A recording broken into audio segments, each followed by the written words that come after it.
cycle, so people have to investigate that down the line. Yeah. Well, Because that is a little concerning. The vaccine shouldn't be interfering with that, so we don't really... it shouldn't? It shouldn't, no. But is it?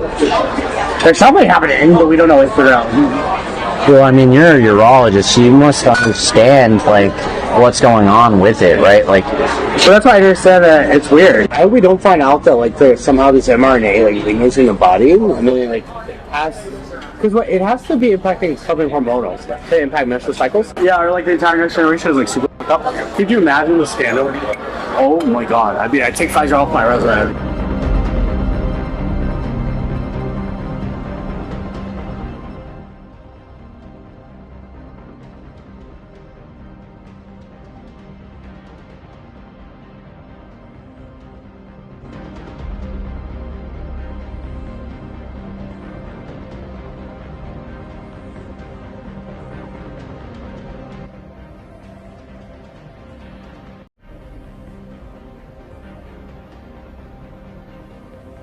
so, tell me more, like, what's developing with the whole, virus mutation process?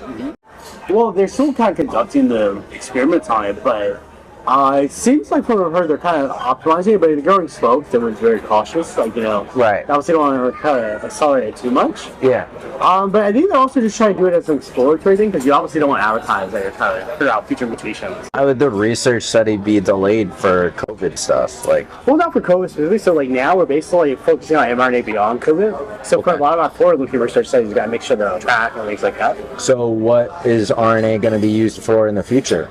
Lots of stuff, but I can't tell you because you can't release it. Wait, why not? Oh, come on, I feel like there's, it's just going to be like, what, for flu, right? It'll be for other things too. There's a whole list of things we're developing it for. Bro. Yeah, not just for viruses. So we're applying it for like oncology. Well, I'm less certain about the oncology prospects, but we're doing it for like gene editing. Like, Wow. The portfolio has moved beyond, or at least internally, our focus areas have moved beyond COVID. Yeah. Like now they have like a dedicated COVID mRNA team who just keeps an eye on that. Right. And so the company has folks on like, okay, now where are we going to use this technology in the future? Because that's what the investors cover on now. Like, Right. no one gives a shit about COVID. Right. Like, is Pfizer going to be held liable for like any of these vaccine injuries that have happened? I don't think so. Because usually when you give drugs, people, if there's like a known side effect, it's like this, it's included in like that thing label, but it could be, I mean, like there were like lots of people who were like Biox and heart attacks. Really? Biox. So that wasn't for us, that was another pharma company. We're supposed to do like the monitoring for it over time. So there hasn't been like any problems so far. But we'll see. Like in the next several years, if anything comes up, I'm hoping it won't, obviously.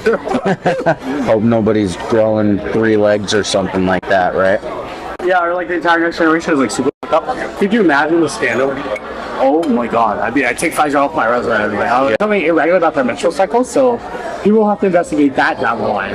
Yeah.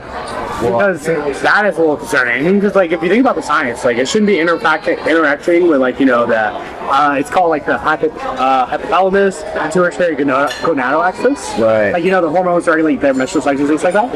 And the vaccine shouldn't be interfering with that, so we don't really... It shouldn't? It shouldn't, like that. But is it? There's something happening, but we don't know if we're out. Well, I mean, you're a urologist, so you must understand, like, what's going on with it, right? Like, well, that's why I understand that it's weird. I mean, I've heard that, like, just menstrual cycles and... I don't know what's going on there, actually.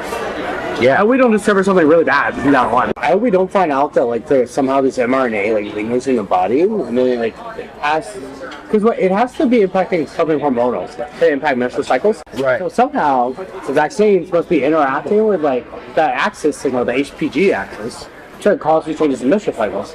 Like, think about how the HPG axis? Yeah, hypothalamus, pituitary, and then gonads, they send like signals to each other. Okay, Yeah. so the HPG axis is why the fertility problems are happening. Yeah, because they control the cycles. So, like, if anything's impacting that, it must be impacting these hormones somehow. But then we need to figure out, like, how are they impacting hormones? Because, like, the signaling starts in, like, the brain, right? And the vaccine doesn't cross the blood-brain barrier. I will say, like, if it does come down the line where something wrong with the vaccine, then obviously people will, like, criticize, like, the big push. Because there's a lot of social pressure, government pressure, job pressure to get the vaccine. Like, I had to get the vaccine, otherwise I would have gotten fired, right? Right. And if something were to happen downstream and it was like really bad, I think it would. I mean, the scale of that scandal would be like enormous.